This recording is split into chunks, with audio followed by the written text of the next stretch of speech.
Hey guys, this is Varsha and welcome to VSP classes. आज के video में हम एक बहुत ही महत्वपूर्ण टॉपिक पे चर्चा करेंगे। आपको वैसे थंबनेल देख के पता चल गया होगा कि हम जिस टॉपिक पे आज बात करने वाले हैं वह है जीन पियाजे का संज्ञानात्मक सिद्धांत। बहुत ही इम्पॉर्टेंट है, जितनी इम्पॉर्टेंट इसको बोली जाए उतना ये कम है। जीन पियाजे का संज्ञानात्मक सिद्धांत से अगर टीचिंग एग्जाम्स में क्वेश्चन न पूछे जाएं तो पेपर का जो एक लेवल होता है वो रह ही नहीं जाता है। यानी हर एक टीचिंग एग्जाम्स में जीन पियाजे से जरूर क्वेश्चन पूछे जाते हैं। तो आप लोग वीडियो को बहुत ध्यान से देखिएगा। इन्होंने छोटे छोटे जो कुछ सिद्धांत दिए थे वो कौन से सिद्धांत हैं और वो इतने इम्पॉर्टेंट क्यों हैं। सबसे पहले हम थोड़ी सी बात जो करेंगे वो करेंगे जीन पियाजे पर। इनके बारे में थोड़ा सा चर्चा कर लेंगे। देखिए 2 से 3 नंबर के क्वेश्चन हर एक टीचिंग एग्जाम्स में पूछे जाते हैं जीन पियाजे से, ठीक है। और इन्होंने इनका सिद्धांत जो था वो जीन पियाजे का संज्ञानात्मक सिद्धांत। तो आइए शुरू करते हैं। लेकिन हाँ, उसके पहले अगर आपने मेरे चैनल को सब्सक्राइब नहीं किया कर लीजिए, बेल आइकन को प्रेस कर लीजिए ताकि आगे की लेटेस्ट नोटिफिकेशन आपको मिलती रहे।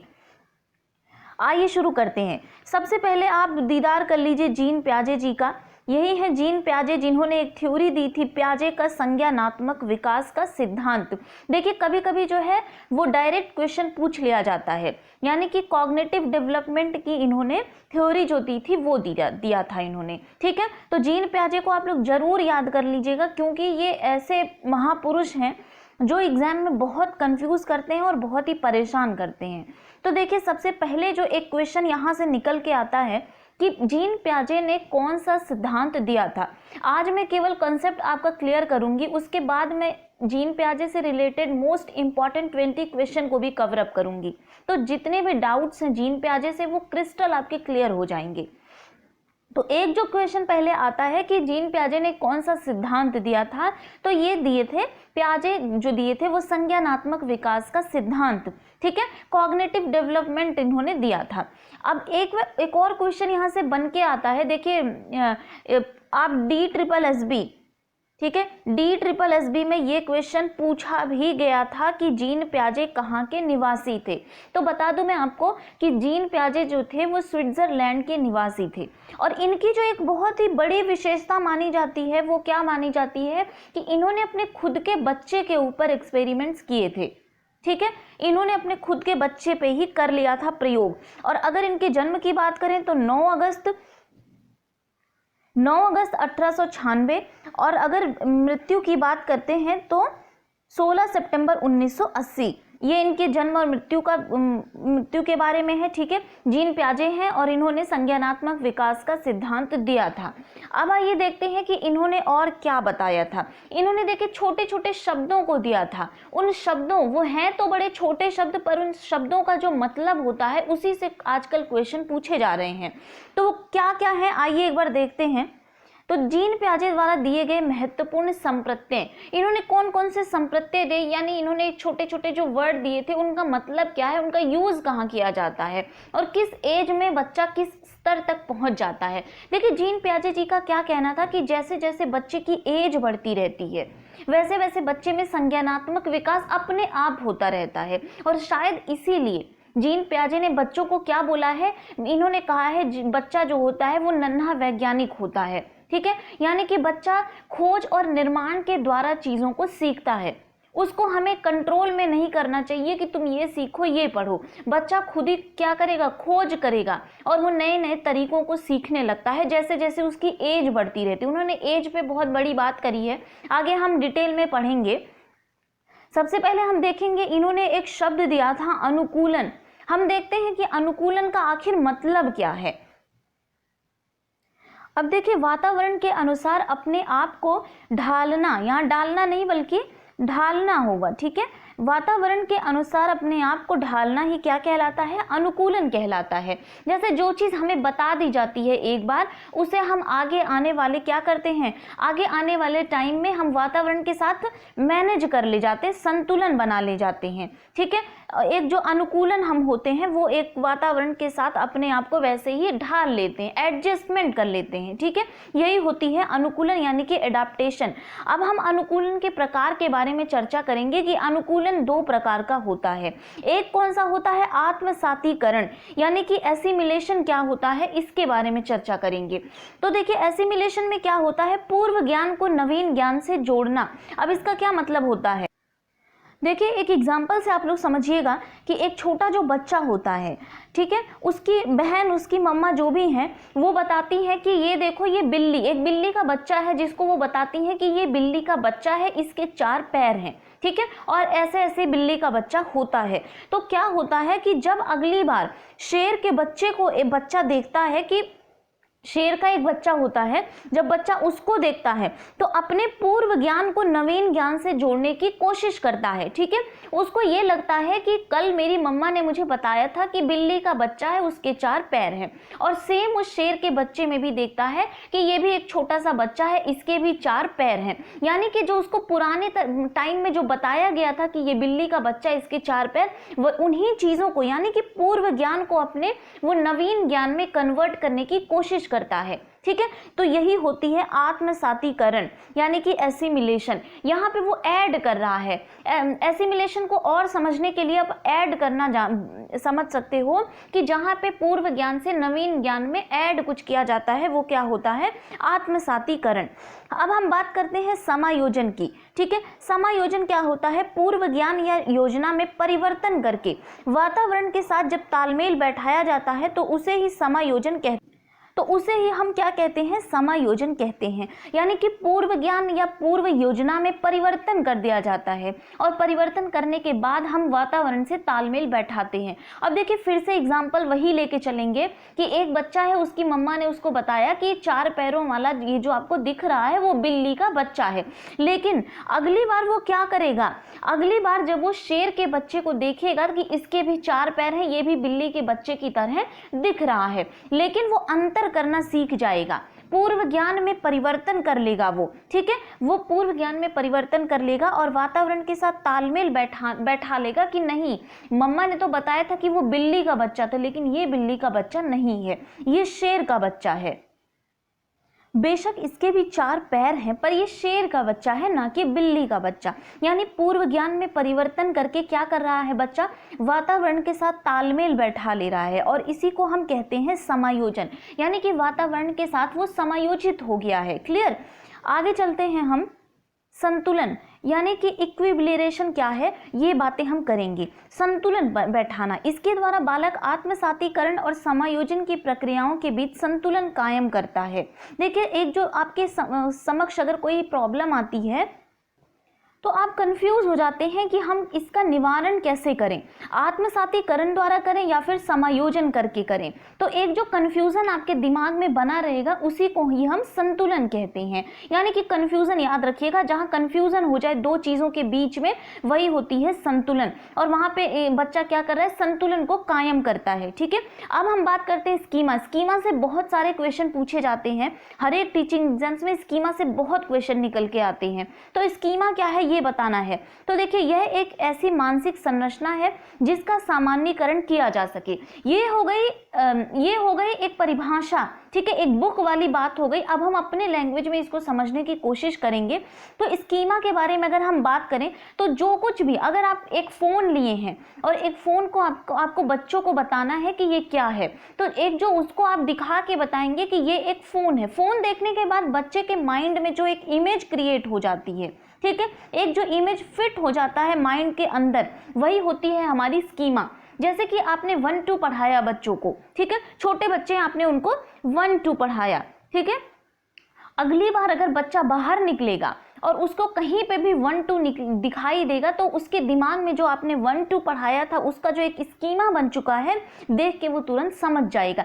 यानी कि जो कुछ भी चीजें आपके दिमाग के अंदर फिट हो गई हैं वही है हमारी स्कीमा होती है, ठीक है। तो ये हो गई स्कीमा, ठीक है। अब हम पढ़ते हैं स्कीम्स क्या होते हैं। स्कीमा तो क्लियर हो गया, अब हम स्कीम्स क्या होते हैं ये देखते हैं।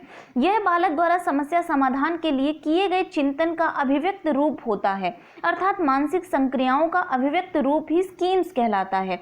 देखिए क्या होता है कि जब एक छोटा बच्चा होता है, डेली स्कूल जाता है, स्कीम्स का मतलब होता है रिपीट करना, चीजों को दोहराना, ठीक है। तो एक छोटा बच्चा जो होता है वो डेली स्कूल जाता है, स्कूल जाने से पहले जब वो सो के उठता है सबसे पहले ब्रश करता है, फिर नहाता है, फिर नाश्ता करता है, फिर तैयार होता है, ठीक है। और ये काम वो डेली करता है, डेली उसके रूटीन में जब ये काम आ जाता है तो अगर उसको बोला जाएगा कि स्कूल जाना है तो तुरंत उसके दिमाग में वो सारी बातें आ जाएंगी कि मेरे को ये करना है, ठीक है। तो यही होती है स्कीम्स का मतलब ही होता है कि किसी भी चीज को बार बार रिपीट करना। क्लियर? तो ये हो गया स्कीम और स्कीमा। अब हम आगे बात करते हैं कि जीन पियाजे ने, देखिए इनका बहुत ही फेमस जो रहा है वो, जीन पियाजे ने संज्ञानात्मक विकास को 4 अवस्थाओं में बांट दिया था। अब वो 4 अवस्थाएं कौन कौन सी हैं ये आपको बताना है। अब आइए हम एक एक अवस्थाओं के बारे में बात करेंगे। तो जो सबसे पहली अवस्था है वो है संवेदी पेशीय अवस्था, यानी कि इसको इंग्लिश में अगर बोलें तो सेंसरी मोटर स्टेज, ठीक है। ये इन्होंने पहली अवस्था दी थी जो जन्म से 2 वर्ष तक मानी जाती है। फिर दूसरी जो अवस्था है वो पूर्व संक्रियात्मक अवस्था, यानी कि प्री ऑपरेशनल स्टेज क्या होती है ये बताया था, और इसकी एज जो होती है वो 2 से 7 वर्ष तक इन्होंने रखा था। तीसरी जो अवस्था इन्होंने बताई है वो मूर्त संक्रियात्मक अवस्था, यानी कि कंक्रीट ऑपरेशनल स्टेज, 7 से 11 वर्ष तक इसकी एज मानी गई है। और लास्ट जो इन्होंने बताया है वो उसको कहते हैं औपचारिक संक्रियात्मक अवस्था, यानी कि फॉर्मल ऑपरेशनल स्टेज, जो कि 11 से लेकर 15 तक और कहीं कहीं 11 से लेकर 18 तक भी बताया जाता है, ठीक है। तो ये है जीन पियाजे के 4 संज्ञानात्मक विकास जो है उनको 4 स्टेजों में बांट दिया गया है। अब एक एक स्टेज की बात करेंगे तो किसमें बच्चा क्या करता है, बहुत ही इंपॉर्टेंट है, बहुत ही ध्यान से देखिएगा क्योंकि क्वेश्चन यहीं से बनते हैं, ठीक है। कि जैसे कि वस्तु स्थायित्व का गुण बच्चे में किस एज में आता है, यानी कि अहम केंद्रिता बच्चे में कब आती है। तो आगे हम एक एक पे चर्चा करेंगे और डिटेल में जानेंगे कि ये सब किस अवस्था में होती है। तो देखिए सबसे पहले आप लोग देख लीजिएगा, मैं थोड़ा जूम कर देती हूँ। पियाजे का संज्ञानात्मक विकासात्मक अवस्थाएं, यानी कि जो 4 अवस्थाएं उन्होंने दी है इसको एक इमेज के माध्यम से समझाया गया है। तो जो देखिए जो पहली अवस्था है संवेदी गतिक अवस्था, जन्म से 2 वर्ष तक इसको माना गया है। देखिए छोटा सा बच्चा है जो कि जन्म से 2 वर्ष तक है। सेकंड है पूर्व संक्रियात्मक अवस्था 2 से 7, यहाँ जो बच्ची है वो 2 से 7 वर्ष की है। प्रत्यक्ष संक्रियात्मक अवस्था ये जो है वो 7 से 11 वर्ष तक, और औपचारिक संक्रियात्मक अवस्था 11 से ऊपर, ठीक है। तो ये है पियाजे के संज्ञानात्मक विकास के सिद्धांत की अवस्थाएं। तो आप इनको भी देख लीजिएगा एक बार इमेज की कैसे किस एज में बच्चे कितने बड़े होते हैं, ठीक है। आइए अब हम सबसे पहले जो बात करेंगे वो कहेंगे संवेदी गामक अवस्था, यानी कि इस पे हम बात करेंगे कि ये होता क्या है संवेदी गामक अवस्था। तो देखिए इस काल में बालक अपने आसपास के पर्यावरण को समझने लगता है। अब अभी हमने पढ़ा कि संवेदी गामक अवस्था जो होती है वो कितने की 2 से 7 वर्ष की अवस्था, 0 से 2 वर्ष की अवस्था संवेदी गामक अवस्था होती है। और कहीं कहीं इसी को क्या बोला गया है, इंद्रिय जनित गामक अवस्था। जन्म से 2 वर्ष तक इसकी एज मानी गई है और इसमें बालक क्या करता है, अपने आसपास के पर्यावरण को समझने लगता है। नेक्स्ट पॉइंट है बालक अपना ध्यान किसी चीज पर बहुत ही थोड़े समय के लिए केंद्रित कर सकता है। अगर आपने देखा होगा जो छोटा सा बच्चा एक होता है वो बहुत ही देरी तक किसी ऑब्जेक्ट पे वो अपना ध्यान केंद्रित नहीं कर सकता, क्योंकि भाई वो जन्म से 2 वर्ष तक उसकी एज जो होती है वो बहुत ही छोटी होती है। क्लियर? यही बात यहाँ पे बताने की कोशिश करी गई है।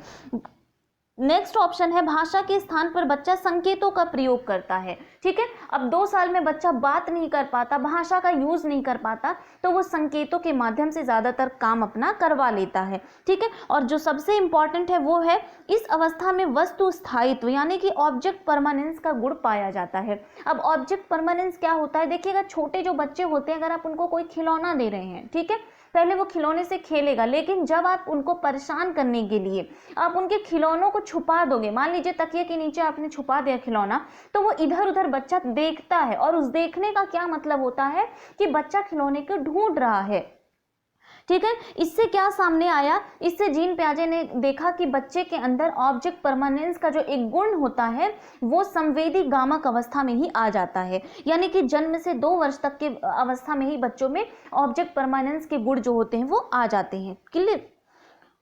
फिर है, इस अवस्था में बच्चा अपनी ज्ञानेंद्रियों के माध्यम से सीखता है। बिल्कुल, इस अवस्था में बच्चा आंख, नाक, कान इन सब से ही सीखता है, यानी सेंसरी जो ऑर्गन होते हैं उसी से बच्चा क्या करता है, चीजों को सीखने लगता है। तो बहुत ही इंपॉर्टेंट है, इसी के नाम से ही इसको क्या कहते हैं, इंद्रिय जनित गामक अवस्था, यानी इंद्रियों से जब बच्चा सीखने, छोटा बच्चा क्या करेगा, सिर्फ वो नाक, आंख, कान यही सबसे तो सीखेगा ना, तो वो होती है संवेदी गामक अवस्था में बच्चा इंद्रियों के माध्यम से सीखता है। इस अवस्था में बच्चा अनुकरण करता है। ध्यान दीजिएगा, जन्म से 2 वर्ष की जो अवस्था होती है इसमें बच्चा बहुत ही ज्यादा आपकी नकल करेगा आप जैसा। इसलिए कहते हैं कि घर में छोटे बच्चों के सामने अच्छा व्यवहार करना चाहिए, क्योंकि बच्चा जो भी देखेगा उसी को बच्चा कॉपी करने की कोशिश करेगा, ठीक है। और फिर आता है, वह भाषा के स्थान पर संकेतों का प्रयोग करता है। बिल्कुल, छोटा जो बच्चा होता है बोल तो पाता नहीं है, तो वो केवल संकेतों का ही यूज करता है। तो ये कुछ विशेषताएं थी संवेदी गामक अवस्था में, ठीक है,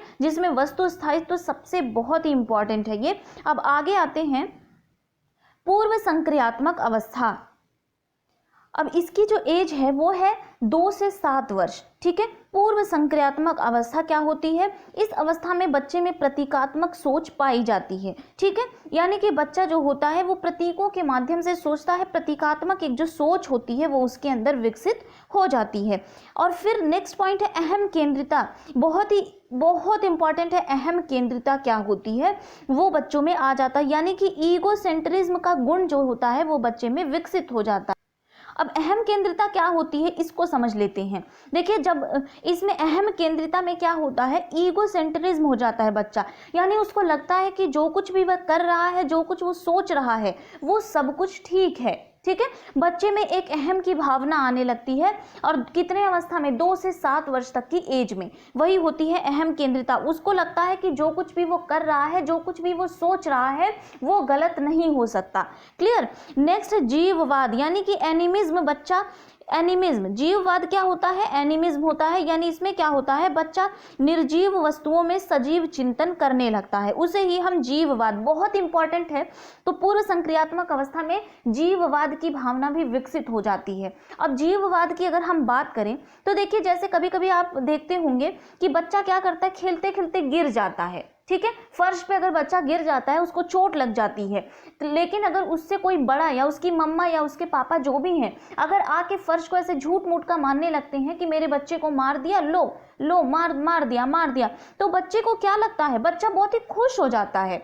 बच्चे को लगता है कि ये जो फर्श है उसको चोट लगी है मेरी तरह, ठीक है। इसी तरह बच्चा क्या होता है, खुश हो जाता है, यानी कि वो निर्जीव चीजों को भी सजीव मानने लगता है, और इसी को हम क्या कहते हैं, एनिमिज्म, यानी कि जीववाद की भावना उसके अंदर विकसित हो जाती है। क्लियर।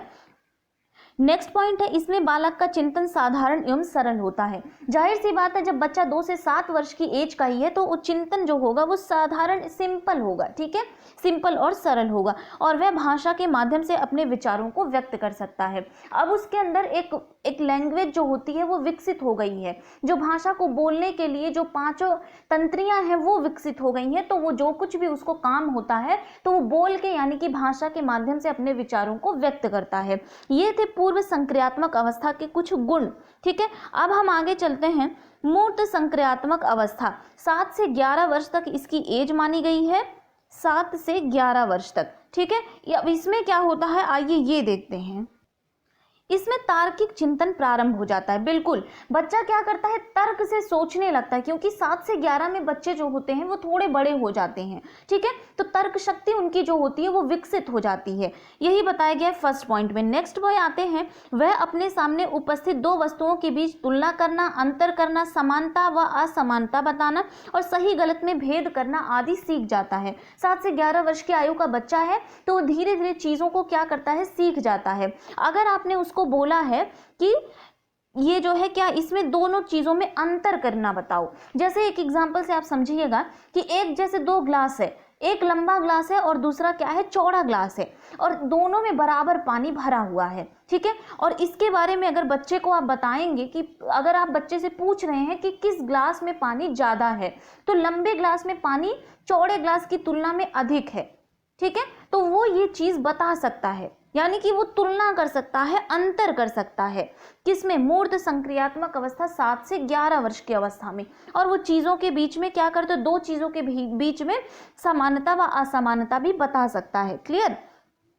नेक्स्ट पॉइंट है उत्क्रमणशीलता पाई जाती है, जिसे पलटावी अवस्था कहते हैं। बिल्कुल, अगर आप उसे बता रहे हैं 2 + 2 4 होता है, ठीक है, और फिर आपने उसको बताया कि 3 + 1 कितना होता है, तो वो ये भी बता देगा कि 3 + 1 भी 4 होता है। ठीक है, यानी कि चीज़ों को वो पलट देता है। उत्क्रमणीयशीलता का अर्थ होता है पलटावी अवस्था, यानी कोई भी चीज़ होगा वो उसको पलट कर भी उसके बारे में सोचने लगता है। और इस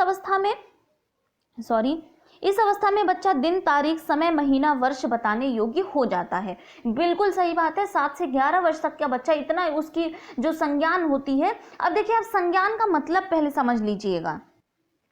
देखिए, संज्ञान का क्या मतलब होता है? संज्ञानात्मक यानी कि सोचना। जो कुछ भी हम सोचते हैं, जिन जिन पर हम चिंता करते हैं, जो कुछ हम ध्यान लगाते हैं, वही उसी को हम कहते हैं संज्ञानात्मक, यानी कि संज्ञान। ठीक है, तो इसमें क्या होता है कि बच्चा जो है वो दिन बताने लगेगा, डेट बताने लगेगा, वर्ष बताने लगेगा और महीना बताने लगेगा। ये सब बताने के योग्य बच्चा मूर्त संक्रियात्मक अवस्था में हो जाता है। क्लियर? और अब हम बात करेंगे लास्ट स्टेज की, यानी कि औपचारिक संक्रियात्मक अवस्था। ये क्या होती है? इसमें बच्चा देखिए 7 से लेके 11 से लेके 18 वर्ष तक या 11 से लेके 15 वर्ष तक जो बच्चा होता है वो थोड़ा बड़ा हो जाता है। ठीक है, और उसमें धीरे धीरे चीज़ें क्या होती हैं, अमूर्त चीज़ें भी विकसित हो जाती हैं। मूर्त और अमूर्त बहुत सारे लोगों को कंफ्यूज करते हैं। तो देखिए, जो चीज़ हमें दिखाई देती है वो मूर्त होती है, और जो चीज़ हमें नहीं दिखाई देती है वो होती है अमूर्त। तो इसमें बच्चा अमूर्त चिंतन के योग्य हो जाता है, इसलिए इसे तार्किक चिंतन भी कहा जाता है। ऊपर आपने देखा मूर्त संक्रियात्मक यानी कि स्थूल संक्रियात्मक में बच्चा तार्किक चिंतन प्रारंभ करता है और इसमें इसे तार्किक चिंतन के योग्य हो जाता है। अमूर्त चिंतन भी बच्चा करने लगता है। इसमें मानसिक योग्यताओं का भी पूर्ण विकास हो जाता है। बिल्कुल, जैसे जैसे बच्चा धीरे धीरे बड़ा होता है, चीजें क्या होती हैं और ज्यादा डेवलपमेंट होने लगती है। और पियाजे ने यही बताया है कि अपने एज के हिसाब से बच्चे में धीरे धीरे हर चीज विकसित होने लगती है और इस अवस्था में परिकल्पनात्मक चिंतन पाया जाए, यानी कि इमेजिनेशन जो होता है वो 11 से लेके उसके ऊपर तक की एज में ये इमेजिनेशन चलता रहता है। कल हम ये बन जाएंगे, कल हम ये कर लेंगे, परसों ये कर लेंगे। ये जो कल्पना की शक्ति होती है वो बहुत ही ज़्यादा विकसित हो जाती है। ये थे औपचारिक संक्रियात्मक अवस्था के कुछ विशेषताएं। तो पियाजे ने 4 जो कैटेगरी में बांटा है स्टेज को, ठीक है, यानी कि किस किस स्टेज में, किस किस एज में क्या क्या बच्चा करता है और कौन कौन से गुण उसके अंदर पाए जाते हैं। तो ये थे जीन पियाजे के संज्ञानात्मक विकास के सिद्धांत। नेक्स्ट वीडियो में हम इससे रिलेटेड मोस्ट इंपॉर्टेंट क्वेश्चन को डिस्कस करेंगे। ऐसे क्वेश्चन या तो एग्जाम में पूछे गए हैं और या तो जिनके पूछे जाने की बहुत ही अधिक संभावना है। बहुत इंपॉर्टेंट है जीन पियाजे का संज्ञानात्मक सिद्धांत। यहाँ से 2 से 3 नंबर, एक बार इस वीडियो को आप देख लेंगे तो 2 से 3 नंबर आपके कहीं नहीं गए हैं। तो वीडियो को जरूर देख लीजिएगा। और हाँ, अगर आप चाहते हैं कि ऐसे ही वीडियोस आपको मिलती रहें तो आप चैनल को सब्सक्राइब कर लीजिए, बेल आइकन को प्रेस कर लीजिए ताकि जो लेटेस्ट नोटिफिकेशन है वो आपको मिलती रहे। Thank you.